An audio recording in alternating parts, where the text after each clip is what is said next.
Megan Heidelberg with Your Carolina on a little field trip to Allure Medical. We're at the Greenville location today, right off Halton Road, and we grabbed Dr. Musin real fast as he's in between seeing patients. So much we could talk about, but today I want to pick your brain on vein disease.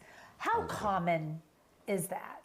Extremely common. Really? A lot more so than people realize. About 1 out of 5 people in the United States have vein disease to some extent. And not all of them need treatment, but a lot of them do. And when you think about that, that's about 70 million people, and over 1 million just in South Carolina alone. So it's very, very common. Well, what is it exactly, and how do you know if you have vein disease or if you just have some of the other stuff associated? Sometimes it's hard to tell. The typical patient who comes in has aching, heaviness, tiredness in their legs, swelling, typically in the calves. Not usually severe pain. It's usually more of a dull, achy, heavy sort of feeling, and maybe fatigue. Sometimes they'll get odd symptoms that don't even seem circulation related, like leg cramps, restlessness. It might interfere with their sleep. So it can show up in a lot of different ways, and that's why it's sometimes a little difficult to diagnose.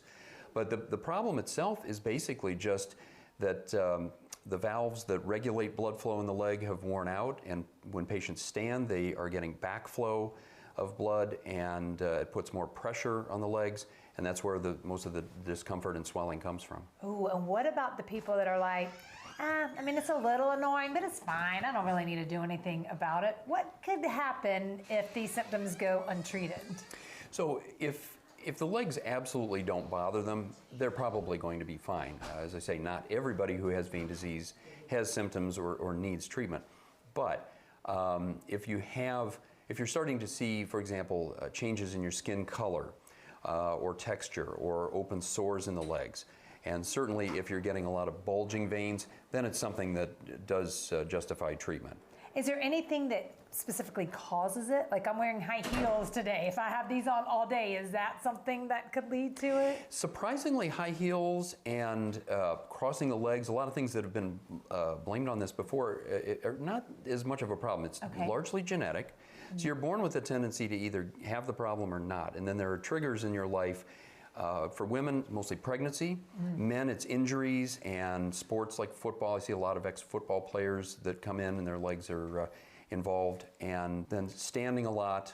What I tell people is if you've got the family history, you've had children, and you stand in your job, those are the 3 strikes that you're almost guaranteed to have some vein disease. Oh, great. All our nurse friends and teachers out there are like... Teachers and nurses, by far. Right? They're like, all right, we're coming to see you, Dr. Musin. But talk about, like, the treatments, and it's not, all bad. There's things that y'all can do, and everything can be okay. Right.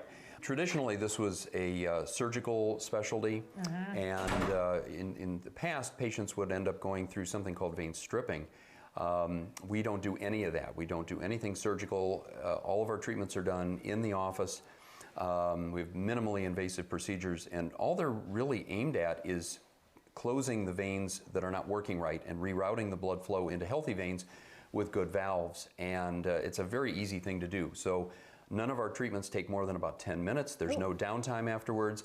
Patients can drive home, they can go back to work, they can walk, they can do all their normal activities with no downtime at all. Do you need to be referred to come to you, or? You do not. Oh, okay. There's one insurance company that we work with, TRICARE, that requires referral.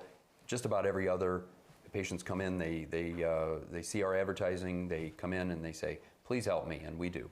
Okay, last one. This is more a vanity thing, because I know a lot of ladies are like, oh gosh, I got those veins, I don't like those, the veins how they look. Do you take care of that kind of stuff, or is it more for the pain? Our top priority is pain. Okay. But we do consider the cosmetic aspects of it as well. And some of our patients come in for spider veins, but that's not really our big focus. Okay. The nice thing about the minimally invasive procedures compared to the older surgeries is they don't have scars all over their legs afterwards. And we really strive to make their legs look as good as they feel.